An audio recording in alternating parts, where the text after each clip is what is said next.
एक रहस्यमयी कॉल। अध्याय 10। रहस्यमयी लड़की। पुलिस स्टेशन के बाहर मीडिया का अत्यधिक हल्ला गुल्ला था।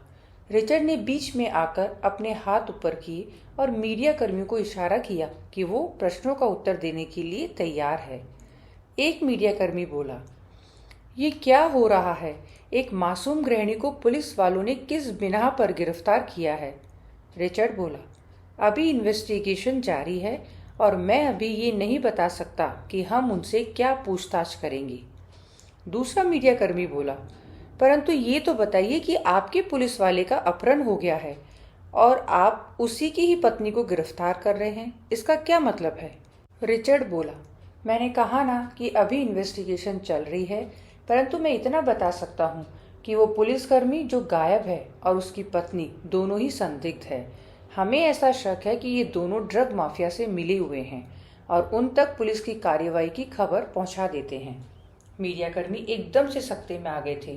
उनको नहीं पता था कि रिचर्ड इतना बड़ा खुलासा कर देगा। एक और मीडियाकर्मी ने पूछा, तो इसका मतलब head constable Watson drug mafia के लिए काम करता था? रिचर्ड बोला, मैंने कहा वो शायद उन तक खबरें पहुंचा देते थे। अब ये वो जानबूझकर करते थे या कोई और राज है? इसकी पूछताछ करने के लिए हमने मिसेस टेलर को पुलिस कस्टडी में लिया है। यदि वो हमारे साथ कोऑपरेट करेंगी और हमें सही सही खबर मिल जाएगी तो हम उन्हें छोड़ देंगे। एक मीडिया कर्मी बोला, इससे तो ये पता चलता है कि लंदन पुलिस बिल्कुल ही कमजोर है। रिचर्ड बोला, नहीं, इससे ये पता चलता है कि हम किसी के साथ भी पक्षपात नहीं करते। वहां एक खामोशी सी छा गई। रिचर्ड ने आगे बोला, और मैं आप लोगों के जरिए लंदन माफिया को एक खबर भिजवा देना चाहता हूँ कि मुझे पता चल गया है कि कौन है इन सब के पीछे और मैं जल्द ही उसका पर्दाफाश कर दूंगा। मैं न सिर्फ बंगला नंबर 9 के खूनी को अपितु माफिया का भी पता लगा लूंगा और उनका सफाया भी कर दूंगा। मीडिया कर्मी को कुछ समझ नहीं आया कि वो क्या प्रश्न पूछे। रिचर्ड के अत्यधिक प्रचंड विश्वास ने उन्हें मजबूर कर दिया था ये मानने के लिए कि जल्द ही रिचर्ड माफिया के उन लोगों को पकड़ लेगा जो उस जघन्य अपराध में लिप्त थे। लुइस और एलेक्स भी रिचर्ड के इस आत्मविश्वास को देखकर दंग रह गए। रिचर्ड वापस अपने कैबिन में आ गया था और धीरे धीरे मीडिया कर्मी भी जा चुके थे। एलेक्स रिचर्ड की तरफ देखते हुए बोला, आपने बहुत अच्छे से मीडिया को संभाल लिया। तभी लुइस बोला, मुझे आपको किसी से मिलवाना है।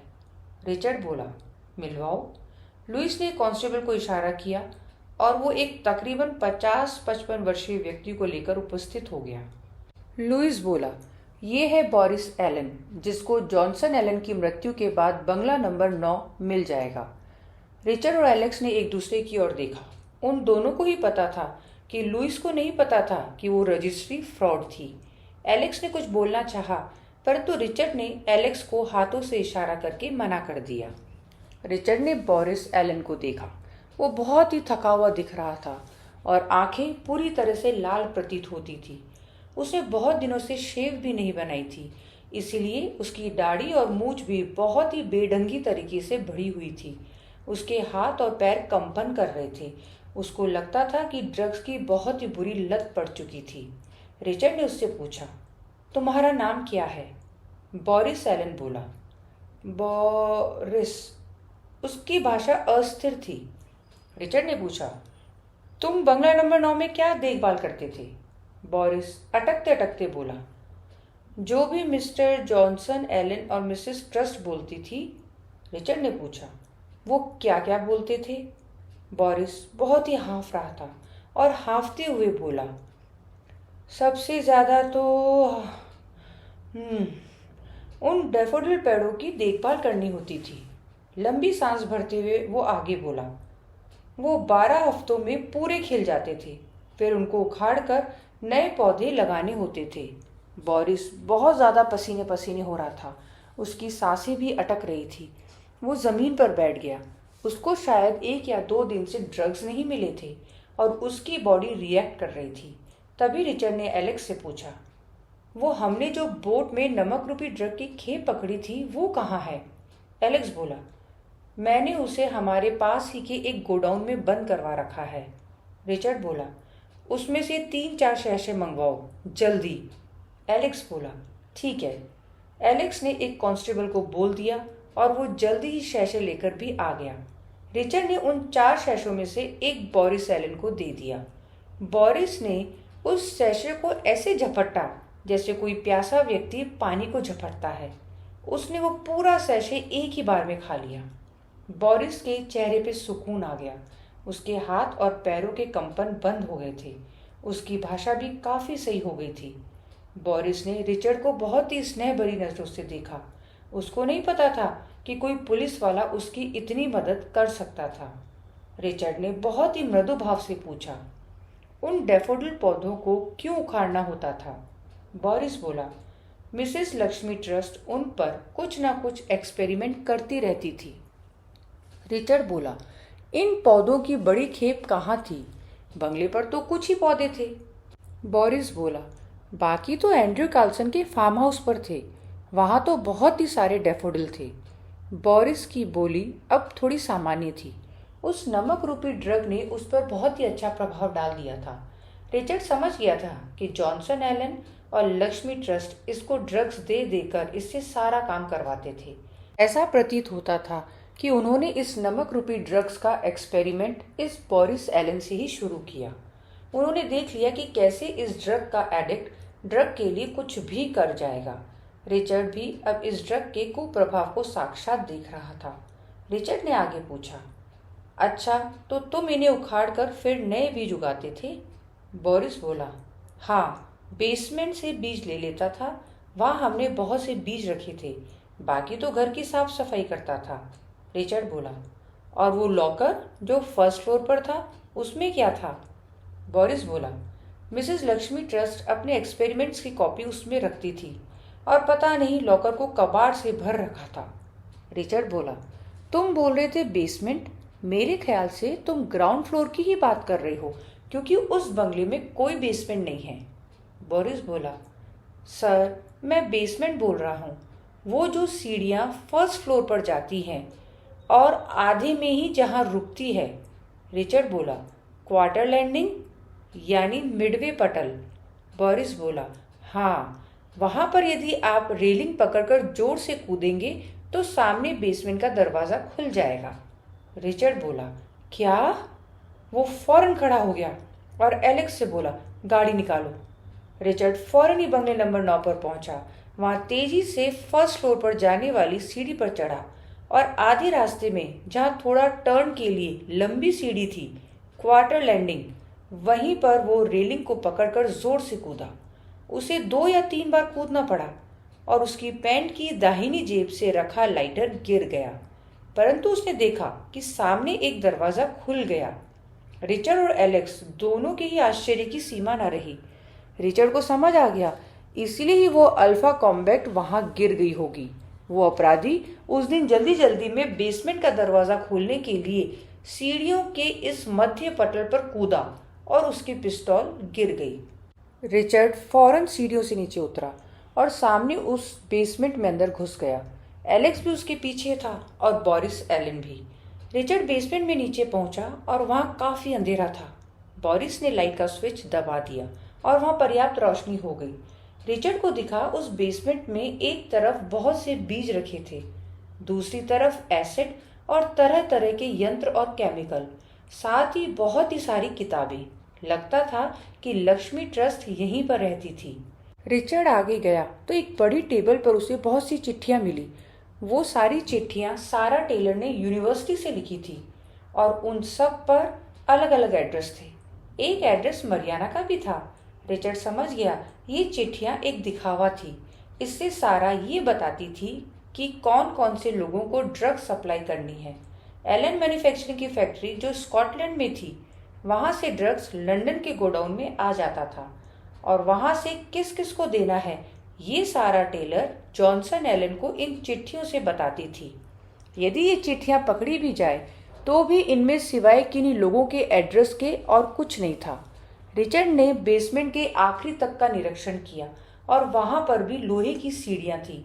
रिचर्ड ने बोरिस से पूछा, ये सीढ़ियां यहाँ क्यों है? बोरिस बोला, आप इन सीढ़ियों से सीधे बंगले के बाहर जा सकते हैं। रिचर्ड और एलेक्स दोनों ही आश्चर्यचकित हो गए। रिचर्ड उस सीढ़ियों पर चढ़ा और थोड़ी मुश्किल से ऊपर के भारी गोल मेन हॉल रूपी लोहे के कपाट को हटाया। वो बहुत ही भारी था। रिचर्ड की उंगली उस कपाट में आ गई और वो हल्का सा चीखा, परंतु उसने कपाट हटा लिया और बाहर निकल गया। उसने देखा वो उसी स्थान के पास आ गया था जहां वो BMW E21 पार्क थी। रिचर्ड को अब पूरा खेल समझ आ गया था। उस दिन वो लोग इस बेसमेंट से निकल रहे थे। किसी की उंगली आ गई होगी और वो चीखा होगा। मुझे लगा बंगले के अंदर से आवाज आई है। वो लोग चुपचाप BMW में बैठे और भाग गए। मैं बंगले में ही उलझा रह गया और वो शख्स जिसकी उंगली आई होगी वो भी चुपचाप बाहर चला गया होगा, या हो सकता है वो वॉटसन हो जो उन लोगों को भगाकर उस कपाट को बंद कर रहा होगा। तब उसकी उंगली आ गई होगी। रिचर्ड ने बोरिस को बाकी के सैशे भी दे दिए। बोरिस ने उसकी बहुत ही मदद की थी। रिचर्ड ने फिर एलेक्स को देखा और बोला, तुम तैयारी कर लो, हमें अभी पोलवर्थ निकलना है। एलेक्स और रिचर्ड दोनों ही एलेक्स की वॉक्सहॉल अस्तरा में पोलवर्थ के लिए निकल चुके थे। एलेक्स गाड़ी चलाते हुए बोला, क्या आप निकोलस की बात को सच मानते हो? रिचर्ड बोला, एलेक्स, सोचो यदि तुम निकोलस होते तो क्या करते? एलेक्स बोला, मैं तो हॉस्पिटल से मौका पड़ते ही भाग जाता। रिचर्ड बोला, क्या निकोलस ने ऐसा किया? एलेक्स बोला, नहीं। रिचर्ड बोला, सोचो क्यों नहीं किया?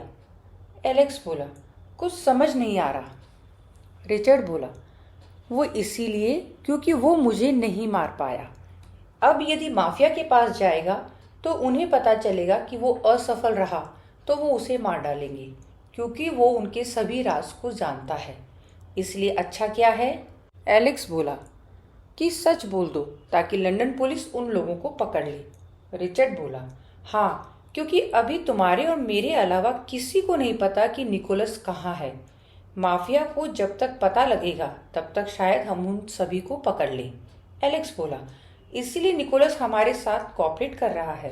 रिचर्ड बोला, समझ गए, तो अब थोड़ा जल्दी चलें। रिचर्ड ने बीच में रुककर अपने घर फोन किया ताकि वो एमिली को बता सके कि वो स्कॉटलैंड निकल रहा है, परंतु एमिली शायद घर पर नहीं थी और उसका फोन नहीं उठा पाई। रिचर्ड ने समय ज्यादा बर्बाद करना उचित नहीं समझा और पोलवर्थ की ओर निकल पड़ा। रात के तकरीबन 12 बज रहे थे जब रिचर्ड और एलेक्स पोलवर्थ पहुंचे।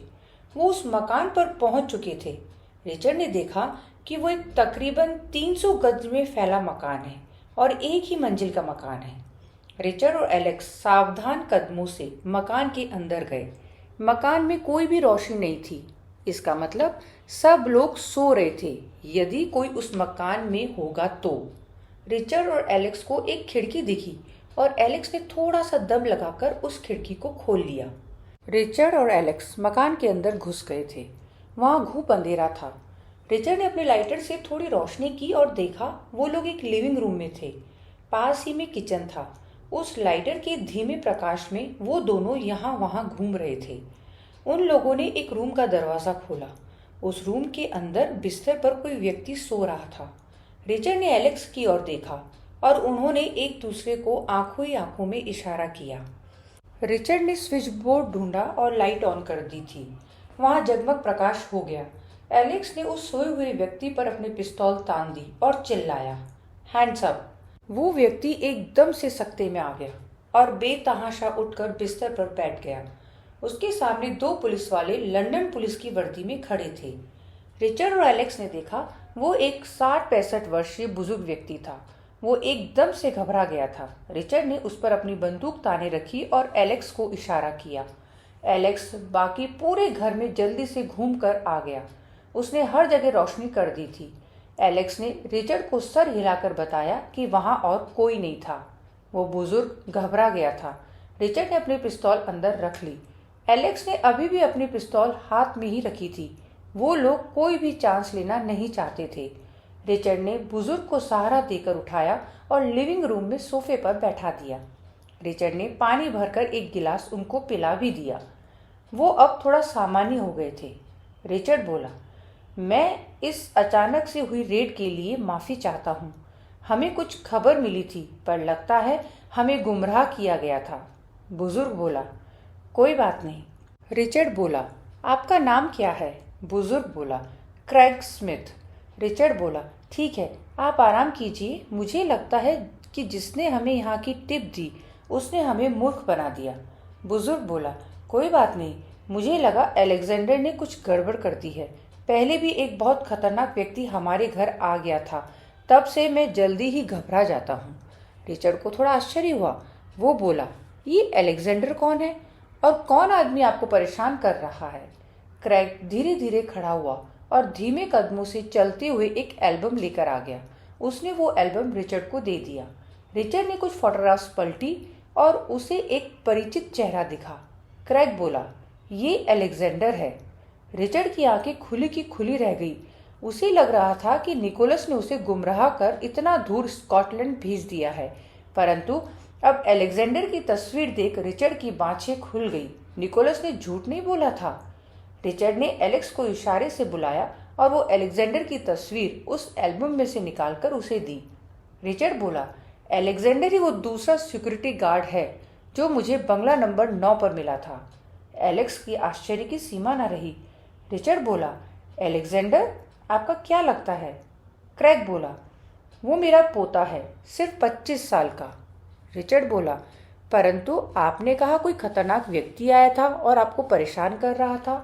क्रैग बोला, अलेक्जेंडर के माता पिता जब वो 10 वर्ष का था गुजर गए थे, तब से मैंने ही उसे पाला है। बहुत ही नेक लड़का है। वो यूनिवर्सिटी में पढ़ रहा था जहाँ उसकी दोस्ती लीजा से हो गई थी। रिचर्ड बीच में बोला, university of Edinburgh, Lisa Ross? Craig बोला, हाँ, यूनिवर्सिटी ऑफ एडिनबर्ग में पढ़ रहा था और उसकी दोस्त लीजा रॉस थी। लीजा ने उसे किसी के यहाँ काम भी दिलवाया था।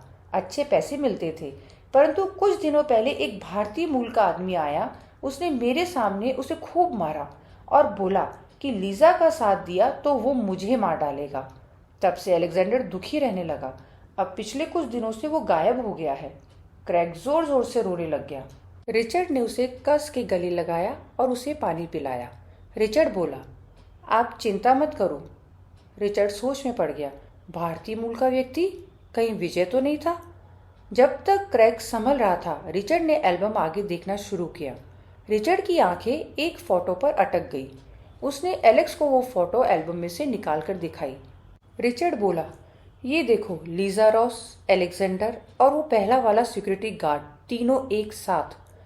क्रैग को रिचर्ड ने फोटो दिखाई और बोला, ये लड़का कौन है अलेक्जेंडर और लीजा रॉस के साथ?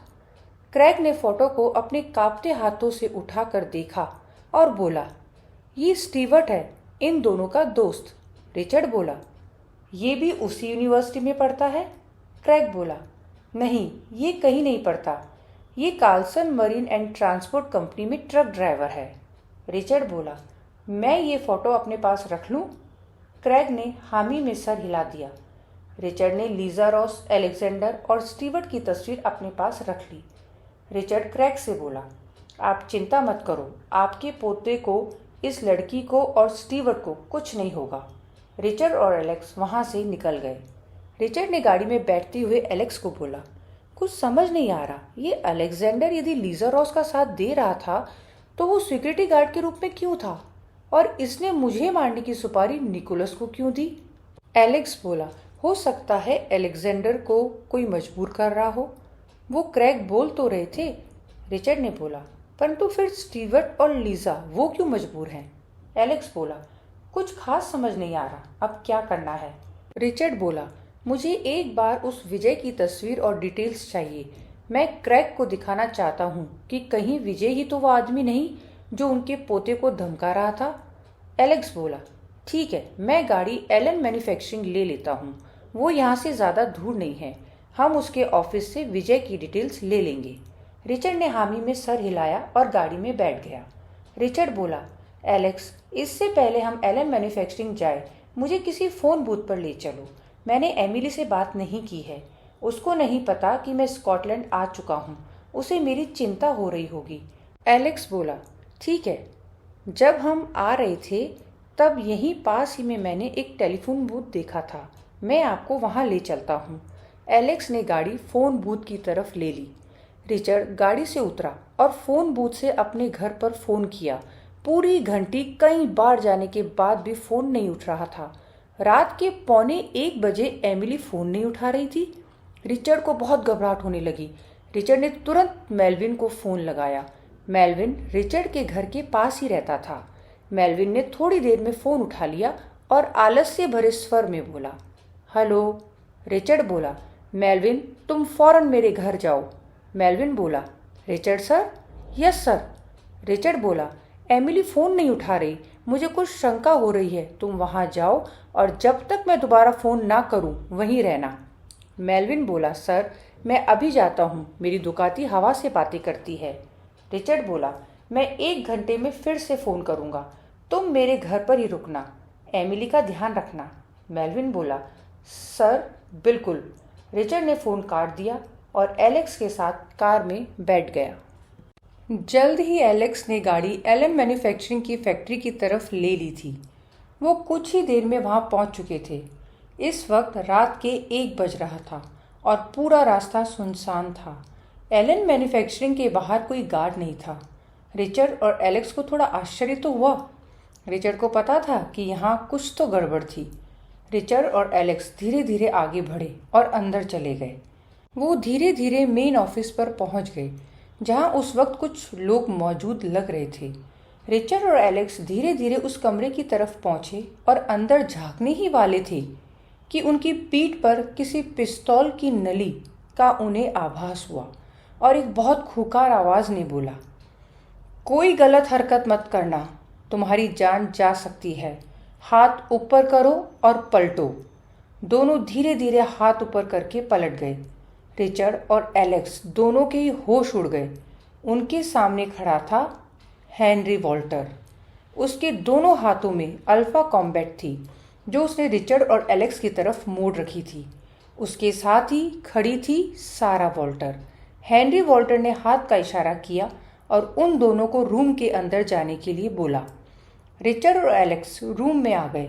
वहाँ विजय खड़ा हुआ था। एलेक्जेंडर और स्टीवर्ट बहुत ही ज़्यादा घायल थे। उन्हें बुरी तरह से पीटा गया था। वो दोनों 2 अलग अलग कुर्सियों पर बैठे हुए थे। उनके चेहरे से खून टपक रहा था। उनके हाथ एक रस्सी से कुर्सी के साथ बांध दिए गए थे। उनके पैरों और हाथों पर भी लाठियों से कई बार वार किए होंगे, क्योंकि वो सूज गई थी। उनके चेहरों पर अनेकों थप्पड़ मारे गए होंगे। उनके होंठ फट गए थे और उसमें से खून बह रहा था। शायद उनका एक आध दांत भी टूट गया था। लीजा भी जमीन पर सिकड़ी पड़ी हुई थी और पूर्णतः निर्वस्त्र थी। ऐसा प्रतीत होता था कि उसका भी बहुत बुरी तरह शारीरिक शोषण किया गया था। हेनरी वॉल्टर और विजय ने अपनी हवस का शिकार उसे इस बुरी तरह से बनाया था कि वो शायद अर्ध बेहोशी की हालत में चली गई थी। रिचर्ड ने अपना जैकेट निकाला और लीजा के शरीर को ढक दिया था। हेनरी वॉल्टर चिल्लाया, महान पुलिस इंस्पेक्टर कार्लसन का यहाँ आना कैसे हुआ? रिचर्ड बोला, मैं तो विजय की डिटेल्स लेने आया था, परंतु अच्छा हुआ तू मुझे यहीं मिल गया। हेनरी वॉल्टर बोला, तुम्हें आश्चर्य नहीं हुआ मुझे देखकर? रिचर्ड बोला, बिल्कुल भी नहीं, मुझे पता चल गया था कि तू मरा नहीं है। हेनरी वॉल्टर बोला, तुम तो गजब चीज हो। रिचर्ड बोला, हेनरी इन बच्चों को यहाँ से जाने दो। रिचर्ड ने लीजा, एलेक्जेंडर और स्टीवर्ट की तरफ इशारा किया। हेनरी वॉल्टर बोला, चलो तुम पहले ये बताओ तुमको कैसे पता चल गया कि मैं नहीं मरा? मुझे यदि तुम्हारी कुशाग्र बुद्धि का गणित पसंद आया तो मेरा वादा है इन तीनों को यहाँ से जाने दूंगा। रिचर्ड बोला, ठीक है। हेनरी वॉल्टर ने विजय को इशारा किया और विजय ने रिचर्ड और एलेक्स की सर्विस पिस्तौल अपने कब्जे में ले ली। हेनरी वॉल्टर के पास अभी भी दोनों हाथों में अल्फा कॉम्बैट थी, जो उसने रिचर्ड और एलेक्स की ओर तान रखी थी। रिचर्ड ने अपने जेब से सिगार का पैकेट निकाला और एक हवाना सिगार फूंकते हुए बोला, आज से 4 साल पहले सैमरॉस तुमसे थोड़ा आगे निकल गया। उसने अल्फा कॉम्बैट बेचकर काफ़ी पैसा कमाया, फिर भी तुम्हारे ड्रग्स के धंधे को पूरी तरह मात नहीं दे पाया। इसीलिए उसने भी ड्रग्स के धंधे में घुसने की सोची। तभी उसे लक्ष्मी ट्रस्ट और लक्ष्मी ब्रांड का पता चला। वो उसका कुछ फायदा उठाता उससे पहले तुमको सारा ने बता दिया था कि लक्ष्मी ट्रस्ट की रिसर्च क्या है। सैमरॉस एंड्रू कॉल्सन के साथ मिलकर कुछ प्लान बना रहा था, परंतु उसे नहीं पता था कि एंड्रू कॉल्सन, जॉनसन एलन और हेनरी वॉल्टर यानी तुम मिले हुए हो। हेनरी वॉल्टर बोला, मानना पड़ेगा जनाब, आपको ऐसे ही नहीं हॉकआई किताब मिला है, आप में दम तो है। मेरे साथ मिल जाओ, बहुत आगे जाओगे। मुझे तुम्हारे जैसे ही किसी शानदार पार्टनर की आवश्यकता है। रिचर्ड बोला, ऑफर के लिए धन्यवाद, पुलिस की नौकरी ही मेरे लिए ठीक है। हेनरी वॉल्टर बोला, क्यों मरना चाहते हो, अभी तुम्हारी उम्र ही क्या है। रिचर्ड हेनरी वॉल्टर की बात को इग्नोर करते हुए आगे बोलता है, तुमने वॉटसन के साथ मिलकर एक खतरनाक षड्यंत्र बनाया। तुमने सैम्ब्रोस को एलन मैन्युफैक्चरिंग की फैक्ट्री में बुलाया और उसे मरवा डाला।